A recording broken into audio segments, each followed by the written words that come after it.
Finally ನನ್ನ channel monetisation ಆಯಿತು.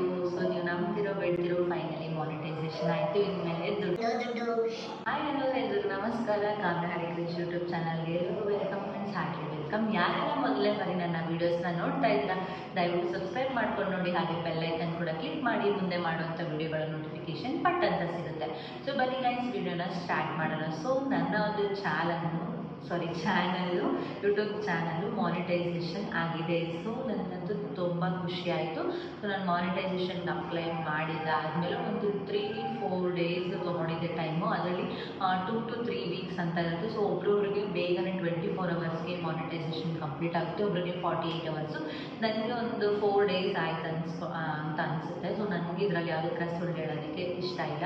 ನನಗೆ ಲೇಟಾಗಿ ಆಗಿದ್ರು ಬೇಗ ಆಗಿದೆ ಅಂತ ಹೇಳೋದಕ್ಕೆ ಇಷ್ಟ ಇಲ್ಲ. ಸೊ ನನಗೆ ಇಷ್ಟದಿಂದಲೇ ಆಗಿದೆ. ನನಗೆ ಖುಷಿ, ಒಟ್ಟಾಗಿ ಮಾನಿಟೈಸೇಷನ್ ಆಗಬೇಕು ಅನ್ನೋದೇ ನನಗೆ ಖುಷಿ. ಓಕೆನಾ, 4 ಡೇಸಲ್ಲಿ ನನಗೆ ಆಯಿತು. ಓಕೆ, ಮಾನಿಟೈಸೇಷನ್ ನಿಮಗೂ ಕೂಡ ಆಗುತ್ತೆ. ಸೊ 24 ಅವರ್ಸ್, ಒಬ್ಬೊಬ್ಬರಿಗೆ ಕಡಿಮೆ ವೀಡಿಯೋಸ್ ಇರುತ್ತಲ್ಲ ಅವ್ರಿಗೆಲ್ಲ ಬೇಗ 24 ಅವರ್ಸಲ್ಲೇ ಆಗುತ್ತೆ. ಒಬ್ಬೊಬ್ಬರು ಜಾಸ್ತಿ ವಿಡಿಯೋಸ್ ಇರೋದು ಸ್ವಲ್ಪ ಅದು ವೆರಿಫಿಕೇಷನ್ ಮಾಡೋದಕ್ಕೆ ಟೈಮ್ ತೊಗೊಳ್ತಾರೆ. ಸೊ ನೀವು ಯಾವುದಕ್ಕೂ ಚಿಂತೆ ಪಡಬೇಡಿ. ಸೊ ನನ್ನ ಒಂದು ಯೂಟ್ಯೂಬ್ ಚಾನಲ್ಲು ಮಾನಿಟೈಸೇಷನ್ ಆಯಿತು. ಸೊ ಆ ಒಂದು ಸೆಲೆಬ್ರೇಷನ್ಗೆ ನಾನು ಹೋದ ವೀಡಿಯೋದಲ್ಲೆಲ್ಲ ನನ್ನ ಚಾನಲ್ಲು ಮಾನಿಟೈಸೇಷನ್ಗೆ ಅಪ್ಲೈ ಮಾಡಿದೆ ಅಂತ ವೀಡಿಯೋ ಮಾಡ್ತಿದ್ದೆ. ಇವಾಗ ಮಾನಿಟೈಸೇಷನ್ ಆಗಿದೆ. ಸೊ ಅದನ್ನು ಕೂಡ ನಾನು ಹೇಗೆ ಮಾನಿಟೈಸೇಷನ್ ಅಪ್ಲೈ ಮಾಡಬೇಕು ಅಂತ ಸ್ಟೆಪ್ ಬೈ ಸ್ಟೆಪ್ಪು ನೆಕ್ಸ್ಟ್ ವೀಡಿಯೋದಲ್ಲಿ ನಿಮಗೆ ತೋರಿಸ್ಕೊಡ್ತೀನಿ. ನಾನು ಅದನ್ನು ವೀಡಿಯೋ ಮಾಡಿದ್ದೀನಿ. ಸೊ ಯಾವ ಥರ ಅಪ್ಲೈ ಮಾಡಬೇಕು ಅಂತ ತುಂಬ ಜನಕ್ಕೆ ಗೊತ್ತಿರಲ್ಲ ಏನು ಅಂತೇಳಿ, ಅದನ್ನು ನಾನು ನೆಕ್ಸ್ಟ್ ವೀಡಿಯೋದಲ್ಲಿ ತೋರಿಸ್ಕೊಡ್ತೀನಿ. ಈಗ ನೀವು ಕೂಡ ಯೂಟ್ಯೂಬ್ ಚಾನಲ್ ಮಾಡ್ಬೋದು ಅನ್ನೋದಕ್ಕೆ ನಾನು ಇದರಲ್ಲಿ ಟಿಪ್ಸ್ ಮತ್ತು ಹೇಗೆ ನನ್ನ ಜರ್ನಿ ಹೇಗಾಯಿತು ಮತ್ತು ಇನ್ಮೇಲೆ ನನಗೆ ಇವಾಗ ಆಗಿದೆ. ಸೊ ನಾನು ನೆಕ್ಸ್ಟ್ ಮಾಡೋ ವೀಡಿಯೋಸ್ಗಳಿಗೆಲ್ಲನೂ ಸೊ ಕೌಂಟ್ ಆಗುತ್ತೆ. ಓಕೆನಾ, ಸೊ ಅದೆಲ್ಲ ಪ್ರಾಸೆಸ್ ಏನಿದೆ ಪ್ರತಿಯೊಂದು ನಾನು ನಿಮ್ಮ ಜೊತೆ ಶೇರ್ ಮಾಡ್ಕೊತೀನಿ. ಯಾಕಂದರೆ ಸೊ ನೀವೇ ನಮಗೆ ಎಲ್ರಿಗೂ ಈ ಥರ ಸಕ್ಸಸ್ ಆಗೋದಕ್ಕೆ ನೀವೇ ಕಾರಣ. ನೀವು ಕೊಟ್ಟಿರೋ ವ್ಯೂಸು, ನೀವು ಕೊಟ್ಟಿರೋ ಟೈಮ್ ಅಲ್ವಾ ನಮಗೆ ಇಂಪಾರ್ಟೆಂಟು. ಸೊ ನಾನೇನೇನೆಲ್ಲ ಮಾಡಿದೆ, ನೀವೇನೇನೆಲ್ಲ ಮಾಡಬೇಕು, ನಿಮ್ಮದು ಮಾನಿಟೈಸೇಷನ್ ಆಗಬೇಕು ಚಾನಲ್ ಅಂತಂದರೆ ನಾನು ಕಂಪ್ಲೀಟಾಗಿ ತಿಳಿಸ್ಕೊಡ್ತೀನಿ. ಮೊದಲಿಂದ ಕೊನೆವರೆಗೂ ನೋಡಿ. ಏನಿಲ್ಲ, ನೀವೇನಾದರೂ ಯೂಟ್ಯೂಬ್ ಸ್ಟಾರ್ಟ್ ಮಾಡಬೇಕು ಅಂತ ಅಂದ್ಕೊಂಡಿದ್ರೆ ಖಂಡಿತವಾಗ್ಲೂ ಮಾಡಿ. ಸೊ ನಿಮ್ಮದು ಕೂಡ ಚಾನಲ್ ಮಾನಿಟೈಸೇಷನ್ ಆಗುತ್ತೆ. 6 ಮಂತ್ಸ್ ಒಳಗಡೆ ನನ್ನ ಚಾನಲ್ ಕೂಡ ಮಾನಿಟೈಸೇಷನ್ ಆಗುತ್ತೆ. ಅದಾದಮೇಲೆ 1.5 ಮಂತ್ ತೊಗೊಳುತ್ತೆ ಮಾನಿಟೈಸೇಷನ್ನು. ಅದು ನಿಮಗೆ ಮಾನಿಟೈಸೇಷನ್ ಅಪ್ಲೈ ಮಾಡೋದಕ್ಕೆ ಆ್ಯಡ್ಸೆನ್ಸ್ ಅಕೌಂಟು ಮತ್ತು ಅದು ವೆರಿಫಿಕೇಷನ್ ತುಂಬಾ ಲಾಂಗ್ ಪ್ರಾಸೆಸ್ ಇದೆ. ನೀವು ಮಾನಿಟೈಸೇಷನ್ ಅಪ್ಲೈ ಮಾಡಿದ ತಕ್ಷಣ ನಿಮ್ಗೆ ದುಡ್ಡು ಬರುತ್ತೆ ಅಂತ ಇಲ್ಲ. ಸೊ ಮಾನಿಟೈಸೇಷನ್ ಅಪ್ಲೈ ಆದಮೇಲೆ ಯೂಟ್ಯೂಬ್ ಕಡೆಯಿಂದ ಅದು ನಿಮಗೆ ವೆರಿಫೈ ಆಗಬೇಕು. ಸೊ ವೆರಿಫೈ ಆಗೋದ್ರೆ ತುಂಬ ಪ್ರೋಸೆಸ್ ಇರುತ್ತೆ. ಅದನ್ನೆಲ್ಲ ನಾನು ವಿಡಿಯೋ ಮಾಡಿ ನಿಮಗೆ ತೋರಿಸ್ಕೊಡ್ತೀನಿ. ಈಗ ನಿಮಗೆ ಸೊ ಯೂಟ್ಯೂಬಲ್ಲಿ ನಿಮಗೆ ಯಾರೆಲ್ಲ ಸಪೋರ್ಟ್ ಮಾಡ್ತಾರೆ, ಸೊ ನಿಮ್ಮ ಫ್ಯಾಮಿಲಿಯವ್ರು ಮಾಡ್ತಾರೆ, ಫ್ರೆಂಡ್ಸ್ ಮಾಡ್ತಾರೆ, ಅವರೆಲ್ಲ ಸಪೋರ್ಟನ್ನು ತೊಗೊಳ್ಳಿ. ಯಾವತ್ತೇ ನೀವು ಯಾವುದೇ ಥರದ ಟೆನ್ಷನ್ ತೊಗೊಬೇಡಿ. ಸೊ ನನಗೆ ಆಗುತ್ತಾ ಆಗಲ್ವಾ, ನನ್ನ ಕೈಲಿ ಮಾಡೋಕ್ಕಾಗುತ್ತಾ ಅನ್ನೋ ಒಂದು ವರೀಸ್ ಎಲ್ಲ ಮಾಡ್ಕೊಳಕ್ಕೆ ಹೋಗ್ಬೇಡಿ. ನಿಮಗೂ ಕೂಡ ಆಗುತ್ತೆ, ನೀವು ಮಾಡಿ ಸಕ್ಸಸ್ ಆಗ್ಬೋದು. ಸೊ ನಾನು ಕೂಡ ಹೇಳ್ತಾ ಇದ್ದೀನಿ, 6 ಮಂತ್ಸಲ್ಲಿ 1 ಇಯರ್ ಟೈಮ್ ಇರುತ್ತೆ. 1 ಇಯರಲ್ಲಿ ನೀವು 1000 ಸಬ್ಸ್ಕ್ರೈಬರ್ಸ್ ಆ್ಯಂಡ್ 4000 ವಾಚ್ ಅವರ್ಸು. ಯಾವತ್ತೇ ಆಗಿ ನೀವು ಆಫ್ ಮೋನೋ ಮಾಡ್ಕೊಳಕ್ಕೆ ಹೋಗ್ಬೇಡಿ, ಫುಲ್ ಮೋನೋನೇ ಮಾಡ್ಕೊಳ್ಳಿ. ಅಂದರೆ 4000 ವಾಚ್ ಅವರ್ಸ್ನ ಕಂಪ್ಲೀಟ್ ಮಾಡಿಕೊಡಿ. ಆಗ ಒಂದು ಆ ಸಕ್ಸಸ್ ಅನ್ನೋದು ನಿಮಗೆ ಖುಷಿ ಕೊಡುತ್ತೆ. ಆಫ್ ಮೋನೋ ಮಾಡಿಕೊಂಡ್ರಿ ಅಂದರೆ 3000 ವಾಚ್ ಅವರ್ಸ್ ಕಂಪ್ಲೀಟ್ ಮಾಡಿಕೊಂಡ್ರಿ ಅಂದರೆ ನಿಮಗೆ ಎಲ್ಲ ಆ್ಯಡ್ಸು ಅದೆಲ್ಲ ನಿಮಗೆ ಆಗೋದಿಲ್ಲ. ಸೊ ಓಕೆನಾ, ಸೊ ನಿಮಗೆ ಓನ್ಲಿ ಮೆಂಬರ್ಶಿಪ್ಪು, ಸೂಪರ್ ಸ್ಟಾರ್ಸು ಆ ಥರ ಬರುತ್ತಲ್ಲ, ಅದು ಮಾತ್ರ ನಿಮಗೆ ಆ್ಯಕ್ಸಸ್ಸು ಇದಾಗಿರುತ್ತೆ. ಸೊ ಬೇರೆದು ಆ್ಯಡ್ಸು, ಶಾರ್ಟ್ಸ್ಗೆಲ್ಲ, ವ್ಲಾಗ್ ವಿಡಿಯೋಸ್ಗೆಲ್ಲ ಬರೋದಿಲ್ಲ. ಇನ್ನು 1000 ವಾಚ್ ಅವರ್ಸ್ನ ಕಂಪ್ಲೀಟ್ ಮಾಡಿ ಫುಲ್ ಮೋನೋನೇ ಮಾಡ್ಕೊಳ್ಳಿ ಅಂತ ನನ್ನ ಕಡೆಯಿಂದ ಸಜೆಸ್ಟ್ ಮಾಡ್ತೀನಿ. ನನ್ನ 3000 ಬೇಗನೆ ಆಗಿತ್ತು, ಬಟ್ 4000 ಆಗೋ ಅಷ್ಟರಲ್ಲಿ ಸ್ವಲ್ಪ ಟೈಮ್ ತೊಗೊಂಡು ನಾನು ಮಾಡ್ಕೋಬೋದಿತ್ತು. ಬಟ್ ನನಗೆ ಬೇಡ, ಫುಲ್ಲು ಏನಿರುತ್ತೆ ಯೂಟ್ಯೂಬ್ ಕ್ರೈಟೀರಿಯಾ ಅದನ್ನು ಫುಲ್ಲು ಮಾಡಿ 1000 subscribers and 4000 watch hours complete ಮಾಡೋಣ ಅಂತ ಮಾಡಿದ್ದು. ನನ್ನದು ಒಂದು 10 ವೀಡಿಯೋಸು ಚೆನ್ನಾಗಿ ಓಡಿದ್ದು ಅಂದರೆ ಎಲ್ಲನೂ K2 5K ಮೇಲೆ ಓಡಿತ್ತು. ಸೊ ಅದರಿಂದ ನನಗೆ 4000 ವಾಚ್ ಅವರ್ಸ್ ಕಂಪ್ಲೀಟ್ ಆಗೋದಕ್ಕೆ ಹೆಲ್ಪ್ ಆಯಿತು. ನಿಮ್ಮದು ಕೂಡ ಓಡುತ್ತೆ. ಸ್ಟಾರ್ಟಿಂಗ್ ಡೇಸಲ್ಲಿ ಏನು ಗೊತ್ತಾಗ, ಈ ಸ್ಟಾರ್ಟಿಂಗ್ ಡೇಸಲ್ಲಿ ವ್ಯೂಸ್ ಕಡಿಮೆ ಬರುತ್ತೆ. ನಾವೇನು ದೊಡ್ಡ ಫೇಮಸ್ ಸ್ಟಾರ್ಸ್ ಅಲ್ಲ, ನಾವು ಯಾವುದೇ ಥರ ರೀಲ್ಸ್ ಮಾಡಲ್ಲ, ಯಾವುದೇ ಥರ ಏನು ಮಾಡಲ್ಲ. ಇನ್ನೊಂದು ಮಾತು ಹೇಳ, ನಾನು ಇವಾಗ ನನ್ನದ್ರಲ್ಲೂ ಕೂಡ ಇನ್ಸ್ಟಾಗ್ರಾಮಲ್ಲೂ ಕೂಡ ಫಾಲೋವರ್ಸ್ ಚೆನ್ನಾಗೇ ಇದ್ದಾರೆ. ಬಟ್ ಆದರೆ ಯೂಟ್ಯೂಬಲ್ಲಿ ನನಗೆ ಅದರಿಂದ ಏನೂ ಹೆಲ್ಪ್ ಆಗಲ್ಲ. ಅಲ್ಲಿಂದ ಯಾರು ಇಲ್ಲಿ ಬಂದು ನಮಗೆ ಇದು ಮಾಡಲ್ಲ. ಇವಾಗ ನಂದು ಇನ್ಸ್ಟಾಗ್ರಾಮಲ್ಲಿ 11,000 ಫಾಲೋವರ್ಸ್ ಇದ್ದಾರೆ. ಸೊ ಇಲ್ಲಿ ಯಾಕೆ ನನಗೆ 1000 ಫಾಲೋವರ್ಸ್ ಅಷ್ಟೇ ಇದ್ದಾರೆ ಅಂತಂದರೆ, ಇನ್ಸ್ಟಾಗ್ರಾಮ್ ನೋಡೋಷ್ಟು ಯೂಟ್ಯೂಬ್ ಯಾರೂ ನೋಡಲ್ಲ, ಅಷ್ಟು ರೀಲ್ಸ್ ನೋಡೋಷ್ಟು ಯೂಟ್ಯೂಬ್ ಶಾರ್ಟ್ಸ್ ಯಾರೂ ನೋಡಲ್ಲ.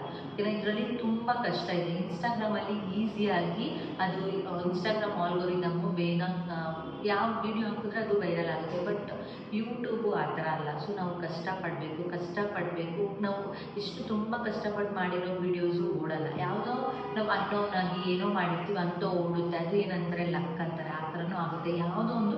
ಬಟ್ ನಿಮ್ಮ ಕನ್ಸಿಸ್ಟೆನ್ಸಿ ಮಾತ್ರ ಬಿಡಬೇಡಿ. ನೀವು ಕೂಡ ನಿಮ್ಮ ಚಾನಲ್ ಕೂಡ ಮಾನಿಟೈಸೇಷನ್ ಆಗುತ್ತೆ. ಮಾನಿಟೈಸೇಷನ್ ಆದಮೇಲೆ ಖಂಡಿತ ನಿಮಗೆ ಅಮೌಂಟು ಬಂದೇ ಬರುತ್ತೆ. ಅದು ಸ್ಟೆಪ್ಸ್ ಇರುತ್ತೆ, ಅದನ್ನೆಲ್ಲ ಫಾಲೋ ಮಾಡಿದಾದ್ಮೇಲೆ ಖಂಡಿತವಾಗ್ಲೂ ನಿಮಗೆ ಅಮೌಂಟ್ ಅನ್ನೋದು ಬಂದೇ ಬರುತ್ತೆ. ಹೋಪ್ಸ್ ಕಳ್ಕೊಬಾರ್ದು. ಸೊ ಫಸ್ಟು ಚಾನಲ್ನ ನೀವು ಹೇಗೆ ಗ್ರೋ ಮಾಡಬೇಕು ಅನ್ನೋದನ್ನು ತಿಳ್ಕೊಳ್ಳಿ. ಈ ಥರ ವೀಡಿಯೋಸ್ಗಳನ್ನೆಲ್ಲ ನೋಡಿ ಟಿಪ್ಸ್ ಆ್ಯಂಡ್ ಟ್ರಿಕ್ಸು. ಇವಾಗ ನಿಮ್ಗೇನಾದರೂ ಒಂಥರ ಒಂದು ವೀಡಿಯೋ ಹಾಕಿರ್ತಾರೆ, ಅದು ಓಡ್ತಾ ಇಲ್ಲ ಅಂತಂದರೆ ಆವಾಗಲೇ ಬೇಜಾರಾಗ್ಬಿಡೋದು. ಬೇಜಾರು ಮಾತ್ರ ಯಾವತ್ತೂ ಪಡ್ಕೋಬೇಡಿ. ಸೊ ನೀವು ಹಾಕಬೇಕು, ಕನ್ಸಿಸ್ಟೆನ್ಸಿಯಾಗಿ ಹಾಕ್ತಾ ಹೋಗಿ. ಒಂದಲ್ಲ ಒಂದು ವೀಡಿಯೋಸ್ ನಿಮ್ಗೆ ಯಾವುದರಲ್ಲಿ ಚೆನ್ನಾಗಿ ಗೊತ್ತಿದೆ ಅದ್ರ ಬಗ್ಗೆ ಬೇರೆ ಬೇರೆ ಥರ ಟೆಕ್ನಿಕ್ಸ್, ಬೇರೆಯವ್ರನ್ನ ಕಾಪಿ ಮಾಡೋ ಬದಲು ನಿಮ್ಮ ಒಂದು ಟೆಕ್ನಿಕ್ಸನ್ನು ನಿಮ್ಮ ತರವಾಗಿಯೇ ಹೇಳ್ಕೊತಾ ಹೋದರೆ ನಿಮಗೂ ಕೂಡ ಸಕ್ಸಸ್ ಅನ್ನೋದು ಕಾಣಿಸುತ್ತೆ. ನೀವು ಯಾವುದರಲ್ಲಿ ವೆಲ್ ನೋನ್ ಆಗಿದ್ದರೆ, ನಿಮ್ಗೆ ಯಾವುದು ಚೆನ್ನಾಗಿ ಗೊತ್ತಿದೆ ಅಂಥದ್ರಲ್ಲಿ ಟಾಪಿಕ್ ಮಾಡಿ. ಕುಕ್ಕಿಂಗಲ್ಲಿ ಇಂಟ್ರೆಸ್ಟ್ ಇದೆ, ಅದನ್ನು ಮಾಡಿ. ನಿಮ್ಗೆ ಯಾವ್ದು ಚೆನ್ನಾಗಿ ಬರುತ್ತೋ ಅದನ್ನು ಮಾಡ್ತಾ ಹೋದರೆ ಖಂಡಿತವಾಗ್ಲೂ ಸಕ್ಸಸ್ ಅನ್ನೋದು ನೀವು ಕಂಡೇ. And one more thing, consistency and ಕಾನ್ಫಿಡೆನ್ಸ್ನ ಯಾವತ್ತೂ ನೀವು ಬಿಡಬೇಡಿ. ಅದು ನಿಮ್ಮ ಕೈ ಹಿಡಿಯುತ್ತೆ. ಹಾಗೆ ಯೂಟ್ಯೂಬು ಕೂಡ ಯಾವುದಾದ್ರೂ ಒಂದು ವೀಡಿಯೋನ ವೈರಲ್ ಮಾಡುತ್ತೆ. ಅಟ್ಲೀಸ್ಟ್ 10K ಮೇಲಾದರೂ ಓಡೋ ಥರ ಮಾಡುತ್ತೆ. ಆ 10K ಓಡೋದ್ರಿಂದ ನಿಮಗೆ ವಾಚ್ ಅವರ್ಸು ಹೆಲ್ಪ್ ಆಗುತ್ತೆ, ವಾಚ್ ಅವರ್ಸ್ ಆಗೋದಕ್ಕೆ. ಸೊ ಸುಮಾರಷ್ಟು ವೀಡಿಯೋಗಳನ್ನು 8 ನಿಮಿಷದಿಂದ ಮೇಲೆ ಮಾಡಿ, 8 ನಿಮಿಷದಿಂದ 15 ನಿಮಿಷದೊಳಗಡೆ ಇರುವಂಥ ವೀಡಿಯೋಗಳನ್ನು ಮಾಡಿ. ತುಂಬ ಲಾಂಗ್ ಮಾಡಿಬಿಡಿ, ತುಂಬ ಶಾರ್ಟು ಮಾಡಿಬಿಡಿ. ಈ ಮಿಡ್ ಲೆವೆಲ್ ಅಂತೀವಲ್ಲ, 8ರಿಂದ 15 ನಿಮಿಷ, ಇಂಥ ವೀಡಿಯೋಗಳಿಗೆ ನಿಮಗೆ ಸಖತ್ ಹೆಲ್ಪ್ ಆಗುತ್ತೆ. ಸೊ ಈ ವಿಡಿಯೋಗಳೆಲ್ಲ ನೀವು ಮಾಡ್ತಾ ಅಟ್ಲೀಸ್ಟ್ ಒಂದು 10 ವೀಡಿಯೋಸ್ ಹಾಕ್ತಿದ್ರೆ 11th ವೀಡಿಯೋ ವೈರಲ್ ಆಗ್ಬೋದು. ಮೇ ಬಿ ಯಾರು ಗೊತ್ತು, ನಿಮ್ಮ ಲಕ್ ಅನ್ನೋದು ಚೆನ್ನಾಗಿರುತ್ತೆ, ನಿಮ್ಮ ಕನ್ಸಿಸ್ಟೆನ್ಸಿ ಒಂದೇ ಥರ ಹೋಗ್ತಿದ್ರೆ ಡೈಲಿ ವೀಡಿಯೋಸ್ ಮಾಡಿ. ಟೈಮ್ ಇಲ್ಲಾಂದರೆ ಒಂದಿನ ಬಿಟ್ಟು ಒಂದಿನ. ಇವತ್ತು ವೀಡಿಯೋ ಹಾಕಿ, ನಾಳೆ ಬಿಡಿ, ನಾಡಿದ್ದು ಹಾಕಿ. ಆ ಥರ ಹೋಗಿ. 100 ವ್ಯೂಸ್ ಬರುತ್ತಾ? No worry. 50 ವ್ಯೂಸ್ ಬರುತ್ತಾ? No worry. ಒಂದಲ್ಲ ಒಂದು video 5K, 10K, 10K, 100K ಓಡುತ್ತೆ. ಯಾವುದಾದ್ರೂ ಟಾಪಿಕ್ಸು ನೀವು ಇವಾಗ ಫುಡ್ ರಿವ್ಯೂಸು ಅಂಥವೆಲ್ಲ ಚೆನ್ನಾಗಿ ಓಡ್ತವೆ. ಓಕೆನಾ? ಟ್ರೆಂಡಿಂಗ್ ವೀಡಿಯೋಸ್ಗಳನ್ನ ಮಾಡ್ಕೊತಾ ಹೋದರೆ ಅದು ಕೂಡ ಚೆನ್ನಾಗಿರುತ್ತೆ. ನೀವು ಔಟ್ಸೈಡೆಲ್ಲ ಹೋಗಿ ಮಾಡ್ತೀರಾ ಅನ್ನೋದಾದರೆ ಆ ಥರ ಮಾಡ್ಕೊಂಡು ಟ್ರಾವೆಲಿಂಗ್ ವೀಡಿಯೋಸು ಆ ಥರ ಎಲ್ಲ ಚೆನ್ನಾಗಿ ಓಡುತ್ತೆ. ಅದನ್ನೆಲ್ಲ ಮಾಡಿ. ನಿಮ್ಗೇನಾದರೂ ಯೂಟ್ಯೂಬ್ ಮಾಡೋವಾಗ ಯಾರಾದರೂ ಅವಳು ಯೂಟ್ಯೂಬ್ ಮಾಡ್ತಾಳೆ ವೇಸ್ಟ್ ಅಂತಂದರೆ, ಈ ಥರ ಮಾನಿಟೈಸೇಷನ್ ಆದಾಗ ಅಂಥವರೆಲ್ಲ ಹುಡ್ಕೊಂಡು ಅವ್ರ ಮನೇಲೇ ಇರ್ತಾರೆ. ಓಕೆನಾ? ಯಾರು ನಮಗೆ ಆಗಲ್ಲ. ಸೊ ನಾವೇನು ಮಾಡಬೇಕು, ಅದನ್ನೆಲ್ಲನೂ ಬಿಟ್ಟು ನಮ್ಮ ಒಂದು ಕನ್ಸಿಸ್ಟೆನ್ಸಿನ ಮೇಂಟೈನ್ ಮಾಡಬೇಕು. ಒಬ್ಬರೊಬ್ರು ಏನು ಮಾಡ್ತಾರೆ, ಡಿಮೋಟಿವೇಟ್ ಮಾಡ್ತಾರೆ. ಏನಕ್ಕೆ ಯೂಟ್ಯೂಬ್ ಮಾಡ್ತೀಯ, ವೇಸ್ಟು, ಹಂಗೆ ಹಿಂಗೆ ಅಂತ. ಅವ್ರಿಗೇನು ಗೊತ್ತಿರುತ್ತೆ ಇದರಲ್ಲಿ ಯಾವ ಥರ ಹೆಲ್ಪ್ ಆಗುತ್ತೆ, ಯಾವ ಥರ ಬೆನಿಫಿಟ್ ಇರುತ್ತೆ ಅಂತ ಯಾರಿಗೂ ಗೊತ್ತಿರಲ್ಲ. ಸೊ ನಾನು ಹೇಳ್ತಿರೋದು ಏನು ಅಂದರೆ, ಯಾರು ಹೇಳಿದ್ರು ಈ ಕಿವಿಯಲ್ಲಿ ಕೇಳಿಸ್ಕೊಂಡು ಈ ಕಿವಿಯಲ್ಲಿ ಬಿಡಿ. ನಿಮ್ಮ ಒಂದು ಫೋಕಸ್ ಏನಿರುತ್ತೆ ಅದರ ಕಡೆ ಗಮನ ಕೊಟ್ಕೊತಾ ಹೋಗಬೇಕು. ನೀವು ನಿಮ್ಮ ಆಡಿಯನ್ಸ್ಗೆ ಎಷ್ಟು ಮಟ್ಟಿಗೆ ನೀವು ನಿಮ್ಮ ಒಂದು ಕಂಟೆಂಟನ್ನು ಕೊಡ್ತೀರಾ ಅನ್ನೋದನ್ನು ನೋಡ್ತಾರೆ. ಆಗ ತಾನೇ ನಿಮಗೆ ವ್ಯೂಸ್ ಬರೋಕ್ಕೆ ಸಾಧ್ಯ. ಮೇಯ್ನಾಗಿ ವ್ಯೂಸ್ ಬರಬೇಕು ಅಂದರೆ ಒಂದು ಒಳ್ಳೊಳ್ಳೆ ವೈರಲ್ ಹ್ಯಾಶ್ಟ್ಯಾಗ್ಸ್ನ ಹಾಕಿ ಅದನ್ನು ಬೇರೆ ವೀಡಿಯೋಸ್ ಮಾಡಿ ನಾನು ಹಾಕ್ತೀನಿ. ಆ್ಯಂಡ್ ನಿಮ್ಮ ಒಂದು ಥಂಬ್ನೇಲ್ ಚೆನ್ನಾಗಿರಬೇಕು ಮತ್ತು ನಿಮ್ಮ ಒಂದು ಕ್ಯಾಪ್ಷನ್ ಚೆನ್ನಾಗಿರಬೇಕು. ನೋಡಿದ ತಕ್ಷಣ ಇರಪ್ಪ ನಾನು ಆ ಒಂದು ವೀಡಿಯೋನ ಕ್ಲಿಕ್ ಮಾಡೋಣ ಅನ್ನೋ ಥರ ಥಂಬ್ನೇಲ್ನ ಕ್ರಿಯೇಟ್ ಮಾಡ್ಕೊಬೇಕು.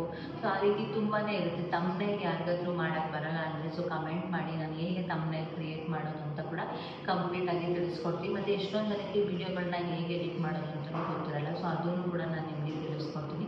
ಸೊ ತುಂಬಾ ಇದ್ದಾವೆ ಗೈಸ್, ಇದೆ ಅಂತಲ್ಲ, ಎಷ್ಟೋ ಇದ್ದಾವೆ. ಹೇಳ್ತಾ ಹೋದರೆ ಫಸ್ಟ್ ನೀವು ಕನ್ಸಿಸ್ಟೆನ್ಸಿ ಮೇಂಟೈನ್ ಮಾಡಿ. ವೀಡಿಯೋಸ್ ಡೈಲಿ ರೆಗ್ಯುಲರ್ ಹಾಕಿ. ಶಾರ್ಟ್ಸು ಕೂಡ ರೆಗ್ಯುಲರಾಗಿ ದಿನಕ್ಕೆ ಒಂದೊಂದು ಶಾರ್ಟ್ಸ್ ಹಾಕಿ.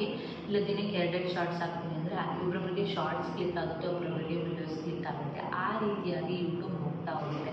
ನೀವು ಎಷ್ಟು ಫಾಲೋವರ್ಸ್ ಇದ್ದಾರೆ ಅನ್ನೋದು ಇಂಪಾರ್ಟೆಂಟ್ ಅಲ್ಲ, ಎಷ್ಟು ವ್ಯೂಸ್ ನಿಮ್ಮ ಚಾನಲ್ಗೆ ಹೋಗ್ತದೆ, ಎಂಥ ಟಾಪಿಕ್ ಮಾಡ್ತಿದ್ದೀರಾ, ಹೆಂಗೆ ಥಂಬ್ನೇಲ್ ಆಗ್ತಿದ್ದೀರಾ, ಈ ಥರ ಹೋಗ್ತಾ ಇರುತ್ತೆ. ಸೊ ನೀವು ಯಾವುದಕ್ಕೂ ಏನೂ ಟೆನ್ಷನ್ ಮಾಡ್ಕೊಳ್ತೀರೋ, ಫೈನಲ್ ರಿಸಲ್ಟ್ಗೋಸ್ಕರ ವೆಯ್ಟ್ ಮಾಡ್ತಾನೆ ಇರಿ. ಒಂದಲ್ಲ ಒಂದು ವಿಡಿಯೋ ನಿಮ್ಮದು ವೈರಲ್ ಆಗಿ ಆಗ ನಿಮಗೆ ಯೂಟ್ಯೂಬ್ ಕಡೆಯಿಂದ ಮಾನಿಟೈಸೇಷನ್ ಆಗಿ ಅಪ್ಲೈ ಮಾಡಿ ಅಂತ ಬರುತ್ತೆ. ಆ ಅಪ್ಲೈ ಮಾಡೋದು ಏನೇನು ಪ್ರೋಸೆಸ್ ಅಂತ ನಾನು ನೆಕ್ಸ್ಟ್ ವಿಡಿಯೋದಲ್ಲಿ ನಿಮಗೆ ತಿಳಿಸ್ಕೊಡ್ತೀನಿ. ಓಕೆನಾ? ಸೊ ಇದಿಷ್ಟಾಗಿತ್ತು ಫೈನಲ್ ಮಾನಿಟೈಸೇಷನ್ಗೆ ಏನೇನು ನಾನು ಮಾನಿಟೈಸೇಷನ್ ಆಗೋದನ್ನ ನಿಮ್ಮೊಂದಿಗೆ ಹಂಚ್ಕೊಳ್ಳೋಕ್ಕೆ. ಸೊ ಇನ್ನೇನಾದರೂ ಬೇರೆ ಬಗ್ಗೆ ಟಿಪ್ಸ್ ಏನಾದರೂ ಬೇಕು ಅಂತಂದರೆ ಸೊ ನನ್ನ ಚಾನಲ್ಗೆ ಸಬ್ಸ್ಕ್ರೈಬ್ ಮಾಡಿಕೊಳ್ಳಿ. ಹಾಗೆ ಈ ವಿಡಿಯೋಸ್ಗಳು ಯಾರಾದರೂ ಯೂಟ್ಯೂಬ್ ಸ್ಟಾರ್ಟ್ ಮಾಡಬೇಕು ಅಂದ್ಕೊಂಡಿರ್ತಾರೆ, ಅವರು ಅಂದರೆ ಡಿಮೋಟಿವೇಟ್ ಆಗ್ತಾ ಇರ್ತಾರೆ ಅನ್ನೋಗೆ ಶೇರ್ ಮಾಡಿ. ಸೊ ನೀವು ಕೂಡ ಮಾಡ್ಬೋದು, ನೀವು ಕೂಡ ಸ್ಟಾರ್ಟ್ ಮಾಡಿ ಯೂಟ್ಯೂಬಲ್ಲಿ ಗ್ರೋ ಆಗಿ ಅಂತ ಹೇಳ್ತಾ ಮುಂದಿನ ಹೊಸ ವಿಡಿಯೋದೊಂದಿಗೆ ಸಿಗ್ತೀನಿ. Take care, bye bye, love you all.